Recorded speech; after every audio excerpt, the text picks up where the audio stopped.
if you are interested in the US, make sure you have the right skills. Make sure you are skilled in very niche skills because at the end of the day, you need to stand out. The market is extremely saturated, and if you do not have the right skills, the chances of you getting a specialized visa is very hard.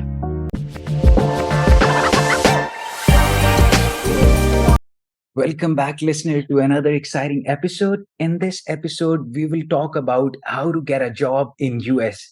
And to talk about this, we have invited sales head of Solvable. A warm welcome to Menal. So kindly introduce yourself. Hi, Josefa. Thank you for having me. So I am Menal.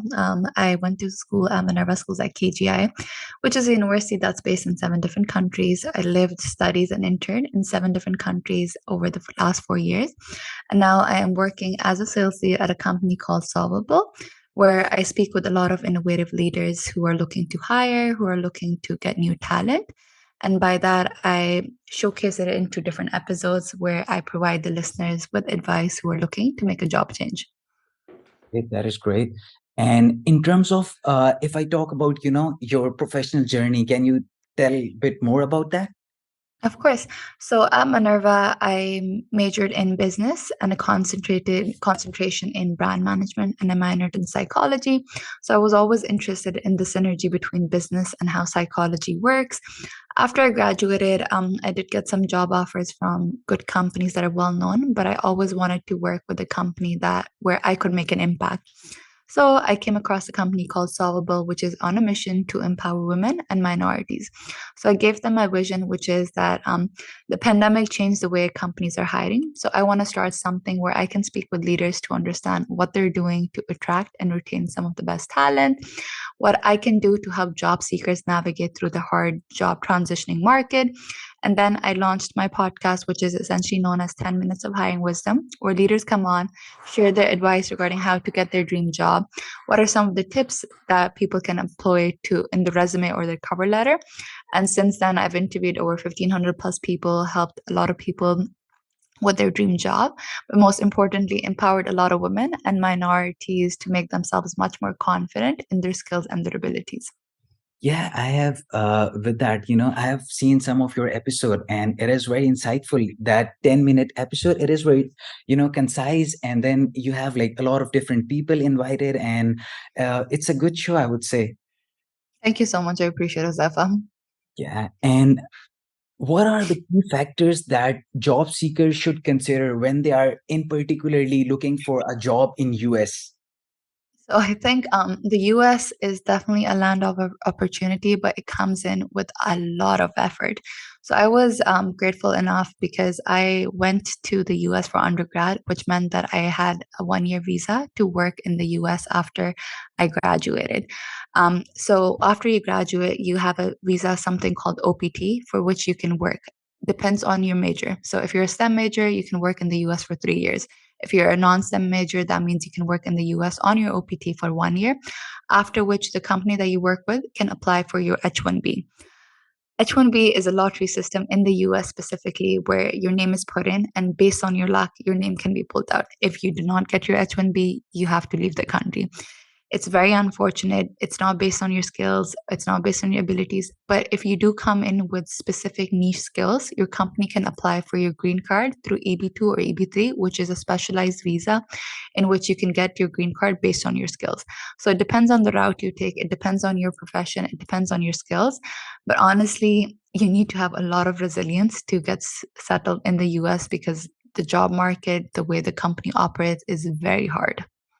Yeah, because I've also heard like a lot of people who actually go to US, I would say like 90% of them, like they go, they first, apply for study visa, they go there, do bachelor's, and most of them, like they do master's, like 1 or 2 year degree, and then they, from there, it is still, an easy route. Then they can, find a job. They have like 1 year to find a job, and like that. I think it's easy route. And if you directly apply for immigration, I think in that case, like it is like almost like 1% or like 0.99%, because it's like very difficult. So do you know like any case, like if I apply, for instance, someone applied directly for immigration, So is there a possibility, and the person who is applying is from Pakistan or India or Malaysia? Honestly, it's from my personal experience, I've not seen anyone go through that route. Most of the people that got green card were based on family relationships, where someone applied for the green card for their mom. It's never based on a career or job opportunity. I was speaking with someone, his name is Simon Shetty, and he went through the similar route where he applied for his company applied for his H1B. He did not got picked out. So he was like, okay, I do not want to go back to India. What do I do? He then started working in a specific niche skill, which is machine learning. And then his company applied for his EB2, which is Einstein Visa, specifically because of his contributions to the US. He was awarded this award from the mayor of San Francisco because of his contributions. And that's how hard it is. So you really need to make sure you stand out, because when you apply for an EB2 or an EB3 visa, you're basically saying the company is basically saying that they cannot hire talent in the US who can perform those skills. So they need to make a very strong case to the USCIS to ensure that, oh, this is a candidate that I'm applying, hiring for abroad, and for this reasons, and people in the US cannot apply for this job. So I would say that if you are interested in the US, make sure you have the right skills. Make sure you are skilled in very niche skills, because at the end of the day, you need to stand out. The market is extremely saturated. And if you do not have the right skills, the chances of you getting a specialized visa is very hard. Okay, and with that, how a person can effectively, research for a job and find a job, like either it is through LinkedIn or other platforms. So how does that work in US? So I think for the US, the biggest platform is LinkedIn. LinkedIn is the way where you can connect with people. It's the way where you can get access to job opportunities. A lot of LinkedIn postings, job postings specifically, have this option of easy apply. I will say do not go down that route, because you will be a number amongst thousands of other people who are applying to the same job. The better route would be is to look for companies that you're very passionate about. Look for their purpose, look for what the company does, look for their values and what the company stands for, and then take a step back and be like, okay, why am I interested in this company? What can I contribute to this company? What are something that I can add? And then reach out to the people within that company and be like, oh, I'm very interested in XYZ, and for this reason, would you be interested in a 10-minute chat? You'll be surprised at the number of people that would say yes, because after the pandemic, a lot of people are much more open to helping people out, specifically through their job searching process. Get on a call with them, understand what you're looking for, and then if you're actually really interested, bring it up. Be like why you want to be a part of this company, how you could add value to this company. And most of the time, honestly, you might even get a referral, and a referral can get you a far way, especially when you're applying for a job position within a company. Because when you're applying for a job in the US, there's a specific section in the job application process where you're asked the question, is there someone who is referring you? Is there someone that you know within the company? When you put that name, the chances of you getting an interview is much higher as opposed to when you do not have a referral. Yeah, I have interviewed like few people from US, and all of them say this, like to get a job at good company, just connect with people on LinkedIn. Maybe, if you want to get a job at Google, connect with, Google developers, and then, you build that relationship. And then when that guy, pass your CV to the HR, then, your chance of getting the Exactly. interview is, very certain that you will get to the interview mark, and from there on obviously you have prepared for it to get the job. But like I think in US the referral market is very strong, because everybody I talk to, they mention that point, so yeah. No, no, of course. That's very rightfully so, especially for as you go up, like for a VP or director level or even C level, most of the positions that are filled are officially filled by people that they know already. So if you're actually looking to pave your way up the ladder, make sure you have a strong referral within the company. Got it, got it. And what are some of the tips to craft a very amazing, standing out resume? Okay. So in the US, a lot of people might know there's the ATS system, which is essentially a software that picks out keywords from your resume. And based on that, if there is a strong match, that is when you'll be selected forward for an interview. So for you to make sure that you have strong keywords, use ChatGPT. It's as simple as that. Take a job that you're very interested in, for example, give it to ChatGPT, tell it that you're interested in this job description, and then input your resume and be like, adjust my resume based on the keywords on how I could add value to this. ChatGPT will literally match the keywords from the job description you're interested in to your resume to ensure that there's an accurate match. This is how you can showcase that your resume is extremely personalized to the job that you're applying for and how you could add value to that specific position. There's a lot of tools. You just need to put in the time to ensure that you're actually showcasing the company that I am very interested in working with you. And this is what I've done. Okay, that is great because usually I haven't heard about that, like the CVs are getting filtered first based on the keyword as well because I have worked with like a lot of companies in UK and in Kuala Lumpur as well and previously in Dubai and Gulf area. So they do not, because I worked with them and I see their process, it's not much because they're not getting like a lot of CVs. I think in US they have like a huge number of, applicants, then they have to somehow filter them and then they have to just look at the resumes of like 100 people or 50 people, then I think they go that route. And it's a good advice to just fill in your resume with those particular keywords, and then at least your resume will be reviewed by some HR person. I think no, you said something very right. In the US specifically, if it's a bigger company, that's when they usually use ATS. If it's smaller companies, they're much more focused on sometimes the culture, the values. So they might have people actually reading it. It depends on the company size. It depends on the company. It varies from company to company. Also, one other important thing is when you're actually writing down your resume, make sure you quantify everything. Make sure you quantify your impact. That is, for example, if you worked on a certain project, how did it increase in efficiency by 30%? When you help in putting those words, the hiring manager will automatically go to those words and it will help them visualize the impact that you made. So try to make sure that you quantify each of your achievements in a way that can help your impact being shown within the company that you currently work in. Okay, that is good. And what are some of the common mistakes that job seekers do when they're applying for a certain job? Using the same resume. You cannot be using the same resume for all different positions because each company requires a certain type of skill set. Of course, there are certain skill sets that may be similar to different positions, but you need to do some sort of personalization to each of the resumes. It's not a numbers game at the end of the day, it's the quality of the resumes that you send out. If you choose 10 companies that you're very interested in and then apply, as opposed to choosing 100 companies and then sending out your resume blindly, that will not get you anywhere. Easy apply is one of the options that you can do. And you might hear back from them, but at the end of the day, the chances of when you putting an effort, adjust your resume based on that is when you will get interviews for more companies.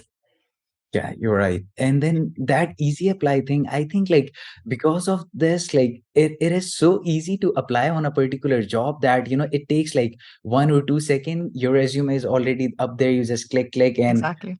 on those particular jobs, I think they get like 500, 1000 applicants in like 2 3 days. So I don't know, like it is very difficult for them to go through all of the applicants. So you're right in that sense that it can be somehow, you are doing your work, you are spending like 2 3 hours, and then you are applying on all these jobs and you are like, okay, why I'm not getting any feedback? So the problem is like you're only applying on easy apply. You should put in some work, and and I have seen like all of these big companies, they have their own dedicated HR portal. You go there, you create your account. Most of these, I wouldn't say like all of them, but like 80 to 90%, you go there, you create your account. They would ask for like different set of things. In the end they will ask you to upload your resume and then you apply. Exactly. It's like 10 to 15 minutes. So yeah. So, can you share some strategies for the job seeker to excel in the interview? I mean, honestly, ChatGPT again, you can literally role play at this point, given questions, given a company information, and be like, oh, this is the role that I'm applying for. This is what I'm interested in. And can you interview me based on some of the questions that might come up? It will literally interview you. You will have to type in your answers, but you can still get an idea. Also, Glassdoor is where a lot of people usually write their interview, like write the reviews on the interview process. What are some of the questions that they've been asked? Go through those questions, stand in front of a mirror and practice. Get on calls with people within the current company that you're applying for and get on informational interviews where they will help you and give you insights regarding how you can prepare. You need to go the extra mile at the end of the day because there's so many people applying for jobs. If you do not showcase that you're actually going to put in effort, you're not going to go the extra mile. You're not going to go anywhere. Do your research, look through Glassdoor, look for YouTube videos that can help you prepare regarding how you can put your um, like achievements into words. Use the STAR technique, which is highlighting what was the situation, what was your reaction, what was the action that you took, and what was the time frame that you did it with. So it depends on how much you want to put in effort and how far you will go from there. Okay, you're right. And in terms of, job seeker, how they can leverage platforms like LinkedIn to expand their reach and getting in front of HR and, decision makers who are hiring for the new tech roles or, any sort of role. So how they can effectively use LinkedIn, because LinkedIn itself is like a big platform. It has like a lot of options, and how to use it, it depends on every person. So for LinkedIn specifically, I would say build your brand. You need to showcase that you're more than just the skills you offer. You need to showcase how much of a strong communicator you are. A lot of tech people forget that they will be collaborating with a lot of people. So the way they communicate is very important. You're not just going to be sitting in front of your computer just coding. You're going to be collaborating with people remotely, especially because the pandemic changed the way companies hire. You're going to be working with people all over the world. So if you're not good at communicating, a lot of things will be lost in translation, and you do not want to be waste your time in constantly communicating things back and forth. So I think building your brand, showcasing who you are as a person, what you do in your spare time, what are some of the projects you worked on. Make a post, make people showcase what you work on, what is something that you're passionate about. People will come, you will attract certain people based on what you're putting out. Also in the US, there's a lot of industry specific events that take place. There's a lot of career fairs. Go to those, network with the people there, make connections. At the end of the day, 5 to 10 minutes of conversations with someone that is good, that it showcases who you are as a person, will take you a long way. Yeah, you're right. And I have experienced this myself as well. Like when I started blogging, I posted like two, three blogs, and then, certain HR person started reaching me out, and then I started posting videos, and they're like some normal average videos. I wouldn't say like they are good videos. So, but like I was doing my effort. I was, trying to do something. I created my newsletter and posting blogs on Medium, and then all of the sudden, a lot of HR people started connecting with me, and they know there I'm getting messages. And now it is like, I get like HR messages like every day. I'm getting like one or two HR messages from Kuala Lumpur or from Pakistan or from Dubai. These are the main regions from where I'm mostly being reached. So they're saying, okay, this is the new opportunity. Like all this because I, stay active on LinkedIn. I'm doing Exactly. something that showcase that I love what I do in this tech. So yeah, I would say it's very good. Like I, told a lot of the person I talk to or I consult them. I tell them, just post anything. It doesn't matter that you create a whole blog post. You can just post like a small post, or either ask Chat GPT and then just change few things, but post something relevant to your field that gives you the visibility. Exactly. No, no, you've rightfully put it so. So for international students, what is the process like once they come to US? For instance, they come to US for study, and then after the study they get a job. So if they get a job, then that means like they will get the visa, or they still have to struggle a bit, or follow a certain process, or getting a job at certain level of company gives you the visa. Because some guys told me, if you get a job at big company like Facebook, Google, these sort of companies, then you will get the visa, everything is easy. But if you get a job at like a small company or a startup, then it's like different sort of process. So can you guide me more on that? Unfortunately, the struggle never really ends. Once you graduate, you have 1 year or 3 years based on your major. If you're a STEM major, you have 3 years, you can work in the US. If you're not a STEM major, you have 1 year to work in the US, after which your company has to file for your H1B. H1B again is a lottery system. Like based on statistics, for every one person that gets their H1B, there are 9 other people that are rejected. That's how stringent the US is when they're looking for people for the H1B visa. if you're not going down the H1B route, there's the EB2 visa, there's the EB3 visa, which companies can apply for. Chances of that getting accepted are higher, but it takes a lot of while for companies to sponsor that because it takes a lot of money. Specifically today in this today's market, a lot of companies these days are trying to reserve their cash flow and they're not sponsoring a lot of visas just because that's the way the market is right now. So I think the first step is essentially speaking with your company to ensure that they would be applying for your H1B. If they do not file for your H1B, you will have to go back. Even if you lose your job, even if you are laid off within your H1B process, you have 60 days to find employment with another employer. Otherwise, you will have to leave the country. There's so many different factors that you need to take into account, and it varies from company to company. It varies from individual to individual based on their experience and skills. Unfortunately, I can't really give you a standard answer because it's such a complex process and it's not easy. One thing that I would say is try to consult an attorney along every step of the way because you do not want to mess up your application process. You do not want to overstay or do not want to do anything that might be against the US visa process. Because when you're actually filing for your green card, there could be a lot of issues that would come up. Okay, you're right. And that is very shocking number that, out of 10, I would say 1% get the H1B visa. So I thought like if you go there and if you get a job, then it was very easy. Then I talked to certain guys, then they told me, it's like a different story.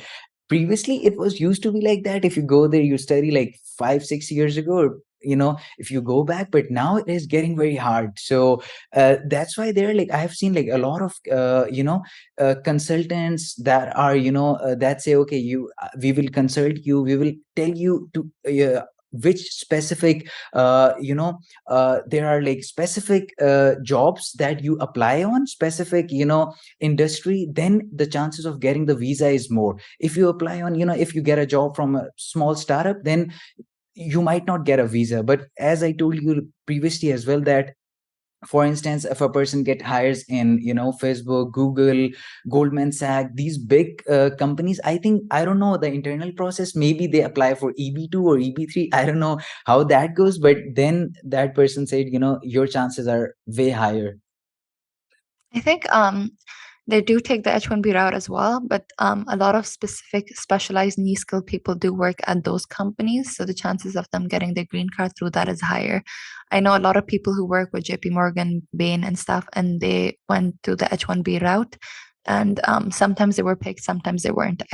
So that's based on the information that I have.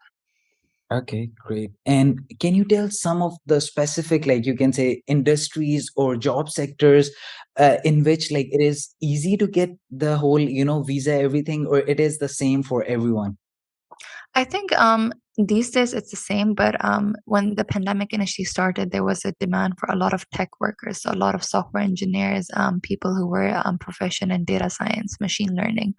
But these days, I think a lot of companies are not as open to hiring international students just because of the expenses that come with it. But some of the industries that might be slightly more open to into hiring international people would be industries from the tech, healthcare, and finance. So look for big insurance companies like State Farm. Look for companies like Fidelity Investments. Tech companies could be big companies like Google, Amazon, but a lot of startups, specifically Series C and above companies that were recently funded, might be open to hiring people as well because they are in a growth phase and they want the best talent that could help them grow as well. Okay, got it, got it. And what are like different strategies to stand out, because there are like a lot of people, because a lot of people go there for study, and then they want a particular job. So there are, you can say, as you mentioned, 10% and one will get the H1B, even if the company apply for their application. So yeah, there can be like 20 people, then one will be selected, I would say. So how to stand out of the crowd, and what is your take on that? Showcase your personality. A lot of things are being AI generated at this point. A lot of things may be automated, but the way you communicate, the way you build relationships with people is something that will always stay. If you're going to put an effort, if you're, for example, setting up a call and meeting someone, make sure you do research about that person and make sure you understand where they're coming from.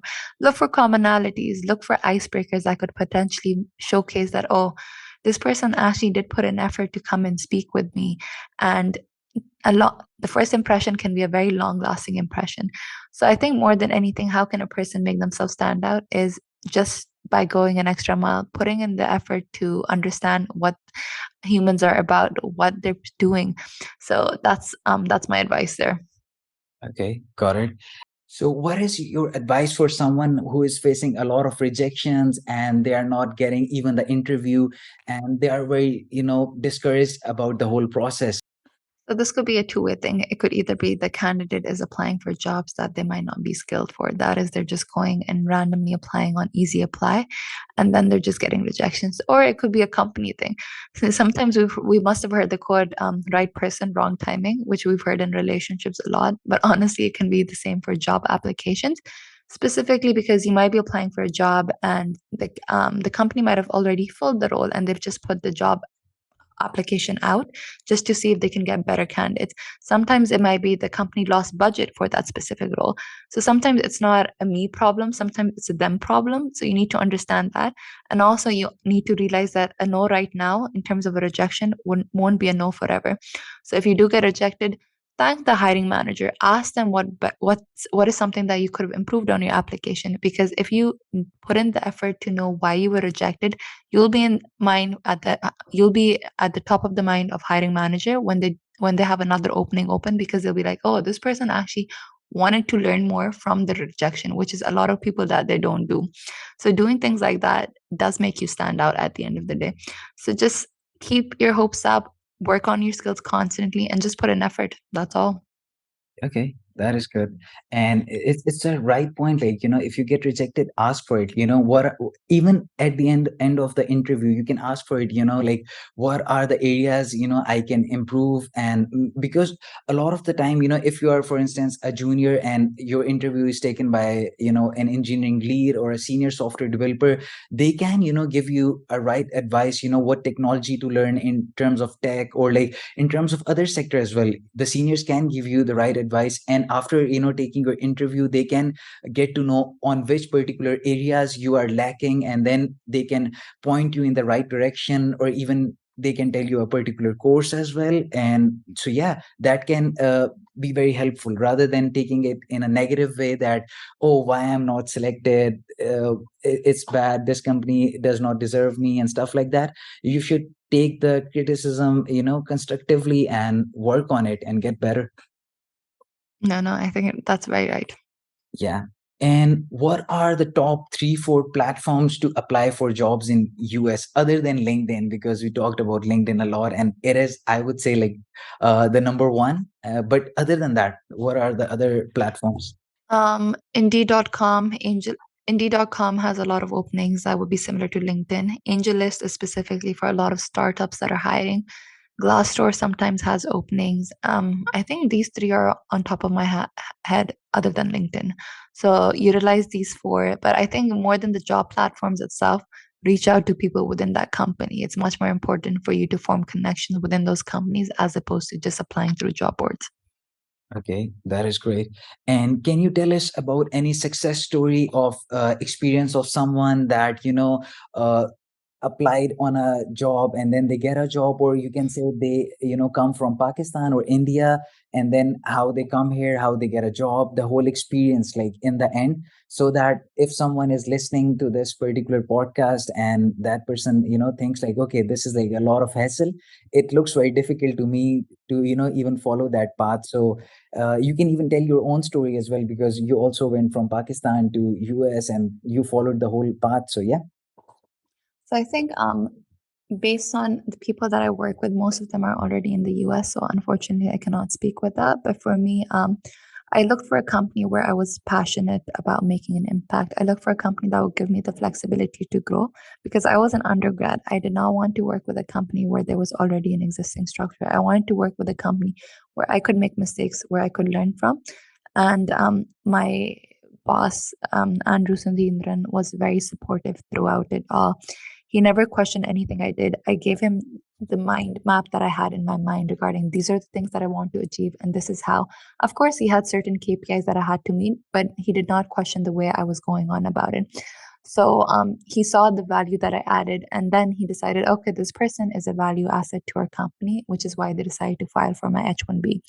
So just showcasing that you're constantly putting in effort, why you're interested in working with them, and just showcasing how much of a difference you're making with your current company is something that's very important.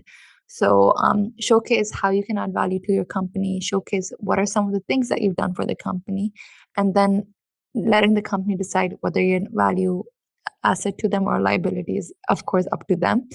But that's been pretty much my journey. Learned a lot along the way. Met a lot of amazing people, and very grateful for that. Okay, that is great. And it's like I would say a great advice, you should focus on how you are delivering value to the company, because if you are delivering good value to the company, obviously they want you in the company and they don't want you to go back. So focus on that aspect rather than focusing on, okay, I'm going back, what I should apply on other jobs. If you get a job, first, obviously there's a struggle to get a job. Once you get a job, then work hard and try to have your presence in the company. And then there's like this thing as aspect as well, that how active you are on LinkedIn, other platforms as well, as you mentioned about the communication, how you are communicating with other people, and what is the most important part, like value that you are delivering to your company. So yeah, Exactly. so that brings us to end of another exciting episode. In this episode, we discussed about how to get a job in US and all the things that are factors involved with that. So thank you so much, Minal, for joining us today.